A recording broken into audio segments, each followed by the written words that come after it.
guys an email from Ohio. I think this is really interesting. And y'all may hear a rooster crow behind me.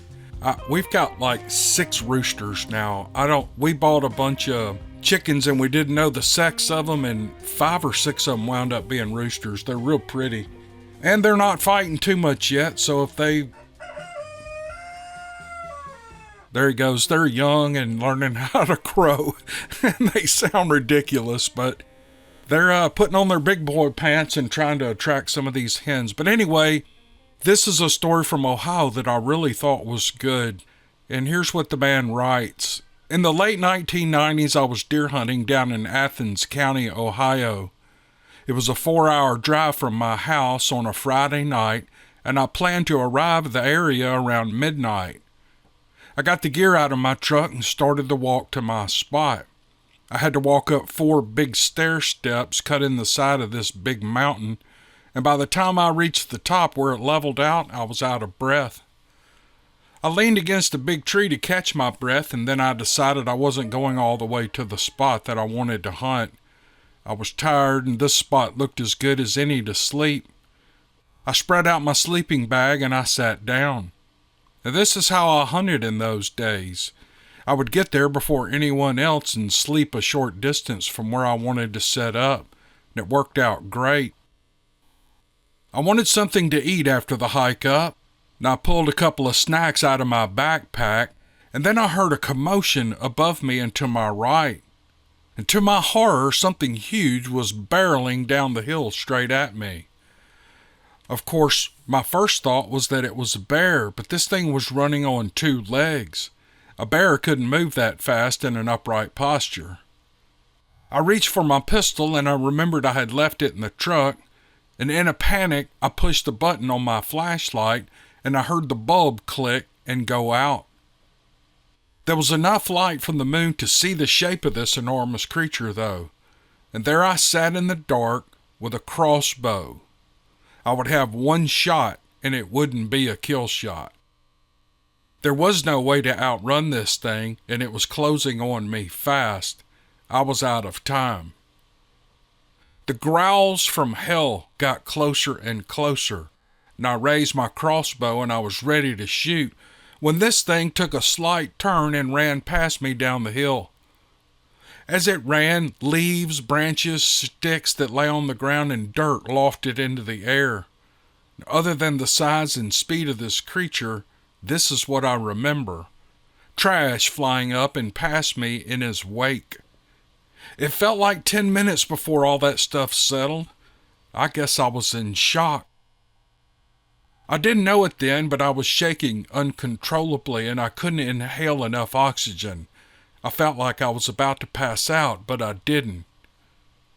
Trees were snapping when it hit the road way down below me, and it stopped growling, and my guess was that it walked down the road and it was gone. I remember hoping that was the case. I never slept that night. I never laid down on my sleeping bag. I just sat there against that tree, afraid to move until the sun came up. When the beautiful rays of sunshine came into the woods, I cautiously eased down that mountain to my vehicle and I drove out. And I watched for that thing until I finally hit pavement. My wife was surprised to see me when I walked in, and I told her the story. She didn't say much, and I don't know what she thought about me. I think if my flashlight had worked and I saw this thing, I really would have passed out, or maybe that would have directed this thing's attention toward me. I guess I'll never know. But I am alive to tell this story.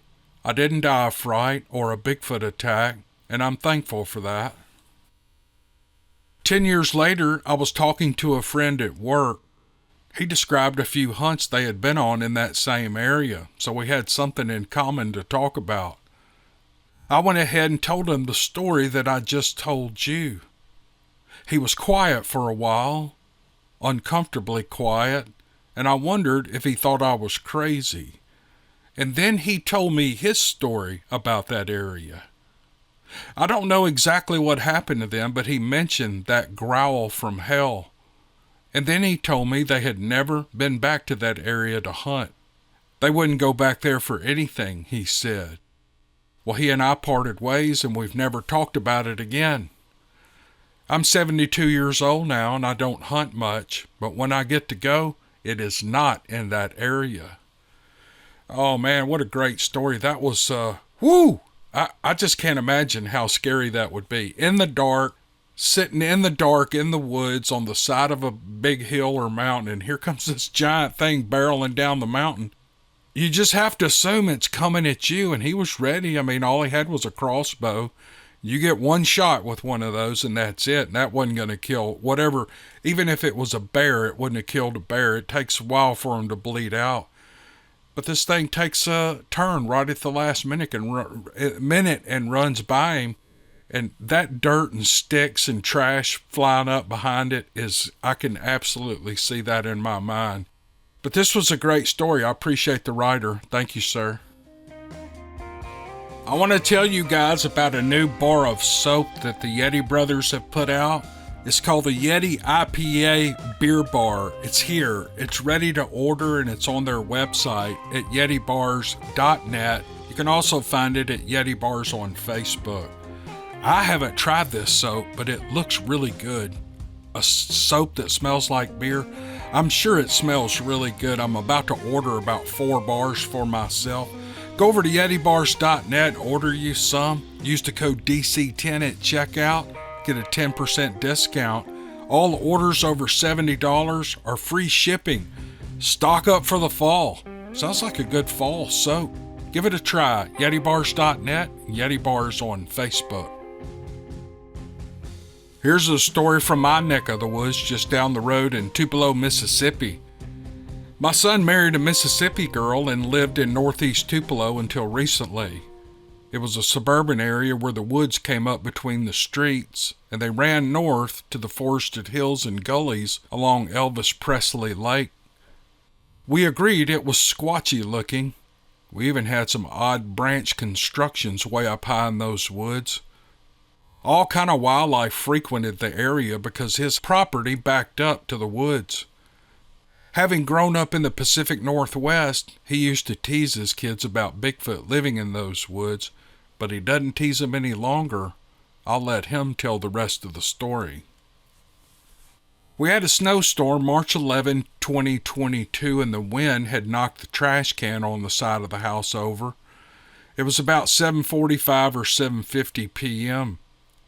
My wife had just come home, and we were picking up trash using the car headlights to see, when something let out a whoop, howl, scream. That's the best way I can describe it. It was incredibly loud, at least as loud as a tornado siren. Sounded like it was from that patch of woods right down the street. I wouldn't be surprised if half the neighborhood heard it, especially the people up in the trailer park on the other side of the woods.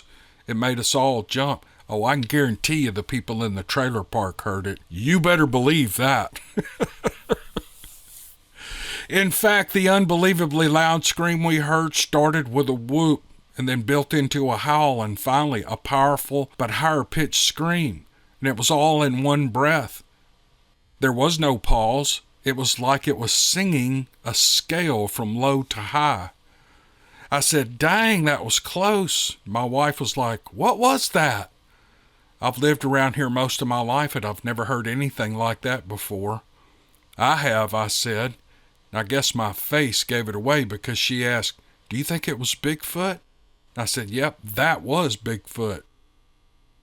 2 weeks later, he was out back working on his lawnmower one night, and he heard a whoop from the same direction. It was answered by another whoop from the other end of the street by the pond in the woods. There's more than one, he thought. And the next day he laid down the law to his 7- and 5-year-old. No whooping and no banging around on things, and don't even think about going back in those woods. And that's when he quit teasing the kids or mentioning Bigfoot. They moved to a different town soon thereafter. Oh, that's Tupelo. That's in a suburban area. Now that's pretty cool. You know, there's all kind of Bigfoot reports around here around Mississippi. I live right on the edge of the Holly Springs National Forest. If y'all ever heard Coonbo talk, he talks about his stomping grounds in the Holly. Matter of fact, he even invited me to go with him one night. I don't really know if I want to go ride around in cars whooping for Bigfoots all night, but I might go. I don't know. I might go. But I kind of like the stories. I don't like to put myself in the mix. I don't want one of them things after me, because those things charge Coonbo and those guys. So, but this was a great story. I really appreciate the man sending it. And it was close to where I live. That makes it even more interesting for me. Here are a couple of audio files from Connor Flynn. Connor's a good friend of mine. He has the YouTube channel Bigfoot Anon, Bigfoot ANON, on YouTube and TikTok. You guys check him out. Here's Connor Flynn. Saw a werewolf. Easily the scariest thing I've ever seen in my life. It was eating on a deer carcass on the side of a very rural Alabama back road. When our truck lights hit it as we came around the corner, it stood straight up and looked dead at us, turned around and walked into the wood line. The thing was so massive, it could have easily flipped over our tiny pickup truck. I have not been back to that part of town since November 2011. Live in northwestern Michigan. If you live in this area, you will hear stories about Bigfoot and the dogmen. I do feel the dogmen migrate with the fish in our little river and big Masseny rivers in the area. The reason is why, because kids, we would fish these rivers and see big human-like prints. They always appeared in the spring and fall when the fish run. One night, while fishing at a night with the spotlight, me and my friends saw a Bigfoot crossing the river, plain as day. It had a human-type face, and we put the spotlight on it. The creature opened its mouth and did a yell, screaming sound. We ran out of there. As I'm older now, I think the Bigfoot is just telling us to get out of his hunting grounds. I think these certain creatures use rivers to walk upstream when migrating, so they're harder to track, especially with dogs. People bear hunt up there too. There's things in the Northland woods that have always remained a mystery. I've heard loggers in my area 30 years ago say they've seen Bigfoot people and dogmen prowl at night. Here's an interesting story from Indiana, and let's just jump into it. Let's see if this person says to use their name. Yep, you can use my name if you want to call me Kelly, and that's the name on the email. Hi, Cam. This is a short story, so here it goes. All right, here we go. I'm telling you this story because it's absolutely true. It's not a Sasquatch story or ghost story, but it's very strange nonetheless. I grew up in southern Indiana in the late 70s and early 80s. Most people probably think of corn and bean fields when thinking of Indiana, and that's mostly true. But southern Indiana has some great rolling hills. It was 1984 and the forecast called for 6 inches of snow. My buddies and I knew we wouldn't have school the next day, so we planned on going out in a friend's four-wheel drive Bronco. After finding someone to get us some liquid refreshments, we headed out to what we call the virgin roading. This is when you cruise the back roads and find roads where the snow hasn't been driven on, and after an hour or so of riding, we had to take a nature call. My buddy was on somewhat of a main road out in the sticks, so he pulled off to the side of the road for some privacy. And after we finished up our business, we saw tire tracks in the snow leading down the road. The tires were pretty narrow, and it looked like they were about 3 feet apart. We found this was strange, but it was going down this road just fine. We popped over a small hill, and we found ourselves driving right into a graveyard. There was no other way out, so we started to turn around, and it was here that we noticed the tire tracks had stopped. There was absolutely no way the tire tracks could follow the exact path back out, and we noticed that there wasn't a bare spot where a car had been sitting or footprints that had gotten out of the car to leave. There was also no wind, so the snow couldn't have blown over the spot where it had been sitting or the footprints covered up. Yes, we had been drinking, but we were not out of our minds drunk yet. No one said anything as we drove out. My friend's tire tracks were outside of the smaller vehicle's tracks. We looked closely, and it was definitely a one-way trip. I finally asked when we got back on the main road if anybody was screwing with me. Everybody said no, and we headed back to town. I tried to find this road later in life, but I couldn't locate it. Everything looks different in the snow. You can use my name if you want. My name is Kelly. And everything looks different when you're sober too, Kelly. When you're not full of beer. Yeah, that's kind of a creepy, interesting story. I don't know what to think about that. These two tire tracks, what do you think that could have been? I don't know what has small tires and the wheels are just 3 feet apart, but they go up in the graveyard and they just stop in the middle of a snowstorm and they just vanish. That's pretty odd. But that was an interesting story. I thought I'd share it with you guys. All right, here's an email I thought was really good. The writer says, I ran across your channel a few months back while I was sick with the common flu. Yes, there is still a common flu in Coles, and they just don't report it anymore because if tested, we all have COVID. No crap, man. Isn't that something? Nobody just gets the flu anymore. At any rate, I have never been attracted to podcasts or even videos unless I'm trying to fix something. And so thank you for your readings. You deliver the stories perfectly, and I look forward to each new one I find. Well, thank you very much, sir. They're not perfect, but like this one, I'm kind of screwing this one up, but let's keep reading. I grew up in eastern Washington in a hunting-gathering kind of family. And by the time I was 14, my friends and I would regularly gather 22s and go off camping not far from home. All my friends also came from hunting families, and we had skinned and eaten every legal prey we could harvest. You sure you're not from Louisiana? Sounds like you're a Cajun. One warm afternoon in the 1970s, while hiking out a canyon from an overnight stay, we found something in a small drainage that scared me and my buddies to the point that we never spoke of it again. There in the drainage laid what appeared to be a bloody, skinned-out monkey or ape. It had been perfectly skinned, as if someone had removed the hide for tanning. The creature was only the size of a small child. It wasn't a bear, though a skinned-out bear, we had learned earlier in life, does have a human look to them. After the sight of this creature, we walked home a bit scared and in disbelief, and to this day we have never brought it up again. So a short story and maybe nothing, but monkeys or apes are not found in eastern Washington, nor did we know anyone who owned them. There was not even a zoo nearby, which makes it all the scarier. Thank you again for your time and sharing these incredible stories. I still hunt now near our home in western Montana. Other than a few hunts where not one critter can be found or heard, not even a forest bird, I have never seen anything like others have, and thank God for that too. I do believe they're around here, but maybe they have no care about me and they stay clear. Or maybe they know I carry much more than a bow and an arrow. They're pretty smart critters, I think. He signs off, Randy.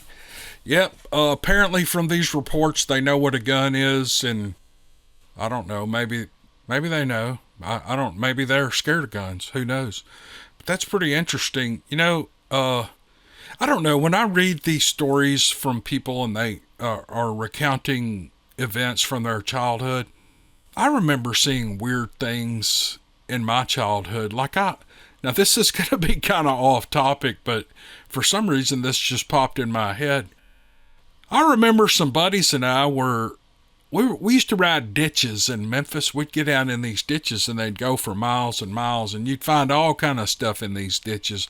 Old bicycles, probably stolen bicycles, old radios and things like that. And one time we came up on, it looked like just a magazine sitting there, and it wound up being a girly magazine. I think it was a Playboy. And of course we all grabbed it. We were looking through the pages, and that was interesting, you know, as a young teenager to look at those pictures. I mean, we were boys, but I have never forgotten the thought, and I always think about who looks at those magazines in a ditch. I mean, how did that thing get there? I don't know. Of course, none of the other guys were thinking that, but I'm asking the whole time, how the hell did this thing get down here? Who threw this thing in here? And I've thought through the years, probably some other teenage boy who was afraid his mother would find it in his bedroom or something and chunked it over from his backyard into the ditch. I don't know why that popped in my head. But the story's kind of about finding something odd on the side of the road, and they found a skinned out monkey. Now that's a lot weirder than finding a girly magazine. But I thought that was very interesting, and yeah, let's move along. Hopefully I don't get distracted too much again. Oh, there goes my rooster again. Or one of the young roosters. Here is an email from a person who... Alright, I'm reading this cold. I kind of read through a couple of paragraphs of this and I thought it looked kind of interesting, so I don't know what it's going to be. But here's what they write. I thought I would send this story told to me by my mother. I generally avoid sharing these types of stories with other podcasts since my first attempt when the podcaster responded that he would not include it since he avoids reading stories with religion in the story. I found this very disingenuous because he had no problem with non-Christian, pagan, Wiccan, voodoo inclusions in his podcast, and I trust you with how you present stories and you don't judge. My mom said this happened to her when she was in her late teens before she married my father. She was visiting some friend one evening when her friends decided to make a spirit board by drawing it on top of one of those old folding card tables. They also used an inverted teacup with the handle as the point of the planchette. Point of a planchette. Planchettt. I don't know what that word is. I don't know if she had ever heard of the bad things that could happen with these things. The group was asking their questions, and she made the accusation that someone was making the answers by pushing the teacup. At several points in this session, it stopped working, and someone noticed that it always stopped when one of the young men came into the room.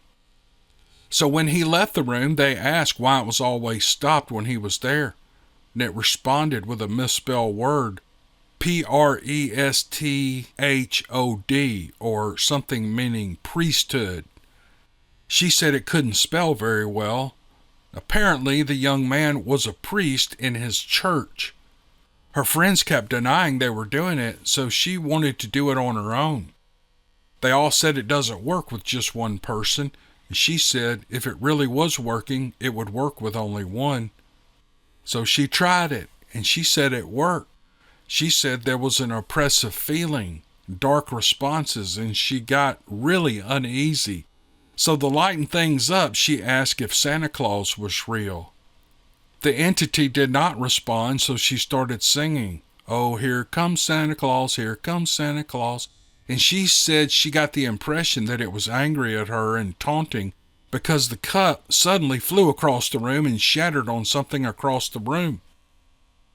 We were always taught not to mess with these things because of the evil associated with them.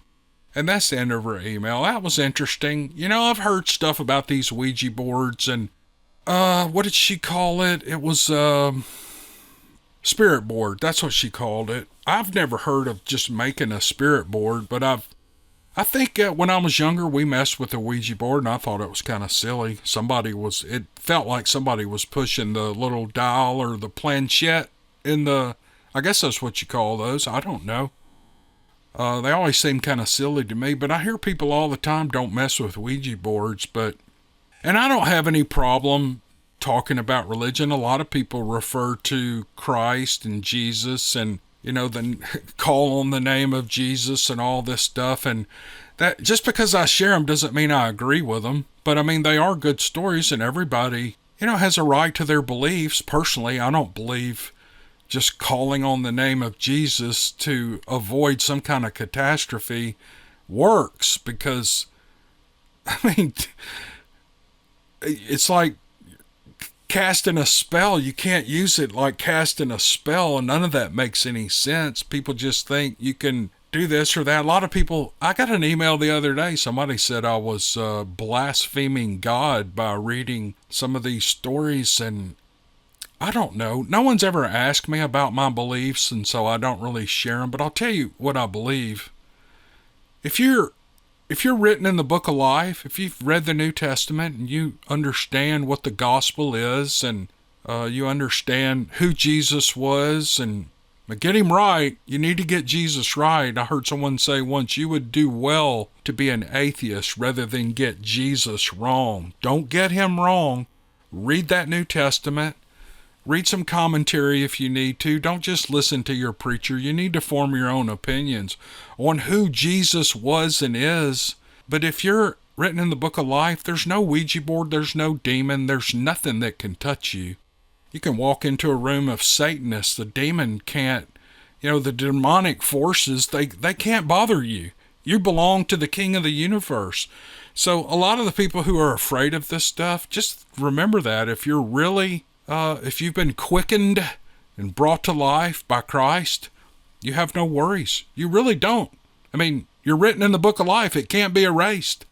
All right, I guess that's enough of my religion there, but I just don't get too worried about this stuff. I don't worry about blaspheming God.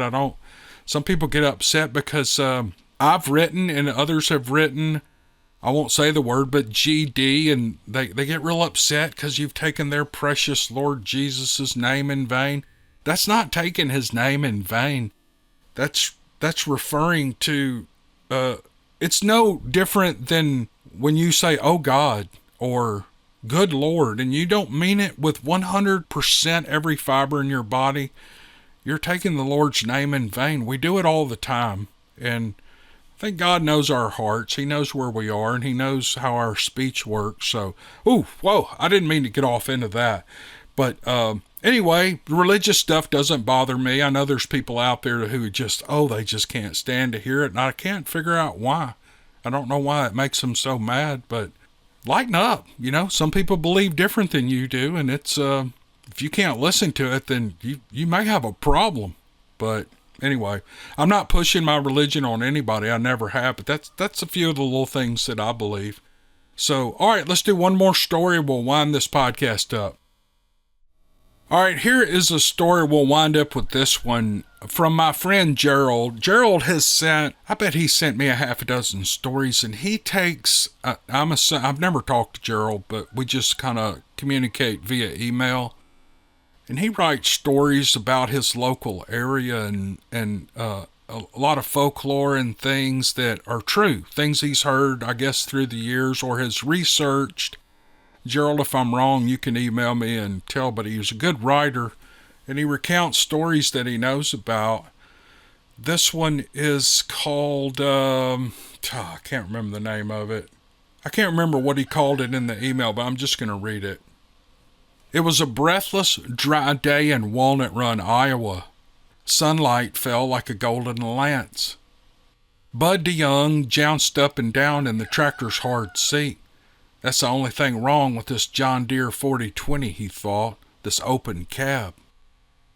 He ran a brown arm over his forehead. Damn this dusty work, he thought. Behind him, the plow blades turned over thick scabs of earth, and he steered deeper into the mound. DeYoung had bought his land last autumn from Irwin Paff as the old-timer began disposing of his life. Cancer would kill him in December. Paff was reduced to his holdings so as to have something to leave his wife and children. His son was an accountant in Des Moines, and his daughter had married a young dentist and moved to Colorado with him, and neither was interested in taking over the large farm. DeYoung felt a small pang of guilt for having driven such a hard bargain with old Paff, but only a small pang. Paff was one of the old-timers, the old fogies who set in their ways and so superstitious about farming. It was 1971, the 20th century. Farming was now scientific, and there's no room for sentimental worries of an old man. Agriculture Secretary Earl Butts was advocating all-out fence post to fence post cultivation. DeYoung had never understood why Path had let this fat land lie fallow. There was lush, loamy soil under the grasses and wildflowers. Pay dirt, Iowa style. Incredibly, DeYoung Path had cautioned him. That mound over there by Walnut Creek, that's an old one, that mound. Searchingly, Path had looked up into the younger man's face. That's from the Cahokia people, before the Mandans, before the Pawnee. Who knows what lies under that mound? It's best just to leave it alone, son, he said. DeYoung smirked at the thought. What an old goat. Good land like that. Just wasting it. You find those arrowheads and bits of pottery every spring, cast up by the winter frost, and they don't mean anything. These Indians had this land for a long time. They just wasted it. Yep, he concentrated on plowing down the distinctive mound. And in the distance, a small plane was silhouetted against the sun. It was too early for crop dusting, he thought. Must be just general aviation. It's a perfect day for flying. 3 passes later, the mound was no more. Approvingly, DeYoung looked back over his shoulder at the rutted furrows. Corn, he decided. This whole section will be in corn. He was trying to compute what his potential return on the investment might be when a dark shadow crossed over him. He peered up, but there was nothing there. Then in the distance he saw it. It was a small plane canted at an impossible angle, and then it banked upward. He stared, and the plane flapped its wings. Bud DeYoung braked the tractor to a halt, and he blinked. It was so far and so high now that it was difficult to see, but the plane soared lazily against the sun. Again, its wings flapped 2, 3, 4 times, and it wasn't an aircraft. It was a bird. Some fantastic bird. What the hell, DeYoung thought as he watched the giant bird turn toward him. Its wingspan was easily 30 feet tip to tip, maybe longer. The improbable bird was larger than the Cessnas and Pipers DeYoung had seen in the Iowa sky all his life, and now the bird was diving toward him at an incredible speed. Clean sunlight illuminated brilliant red and gold coloration, and the bird's beak gleamed like a gemstone. DeYoung ducked involuntarily as the impossibly huge bird careened toward him, and it passed, just missing him, and in his peripheral vision he saw intensely dark hooded eyes. There was no grace, no mercy in those black eyes. Distracted and alarmed, he had lost concentration and driven the deer out of the field and down the creek bank. The diesel engine chugged and barked and restarted, but the tractor wheels were firmly mired in the sodden ground. DeYoung shifted into reverse, but the heavy plow behind him had bitten deep into the earth, and it was lodged, and he couldn't go forward or back. Distantly, he could see the bird turn and begin another plummet toward him. And desperately, he shook the steering wheel from side to side, but to no avail. He was stuck. DeYoung jumped down from the tractor and scrambled up the creek bank and began to run for his life. The bird was closing quickly. He looked up in time to see the bird swooping toward him at astonishing speed, and so large it blocked the sun and all possibilities of escape. Its huge talons opened wide like gutting knives, leveled out toward him, and he opened his mouth to scream. This was written by Gerald Gustafson, October 2021. Great story, Gerald. I'd be curious to know if this is folklore around that area in Iowa or if it's some piece of fiction you made up, but it's a really good story. I loved it. When a writer can take a thought and an action and condense it down to a story like this and tell the whole story and then have an impact on the listener or the reader, he's done a good job, and Gerald's a great writer. Thanks, Gerald. Thanks for joining me on this podcast. I don't know how long it's going to wind up, but I've got quite a few stories in this thing, and I hope you all have enjoyed it. If you think it's good, give me a thumbs up, maybe even hit the subscribe button, and come back for the next video because we're just having fun. That's all we're doing. We're just having fun telling these stories. So you guys come back.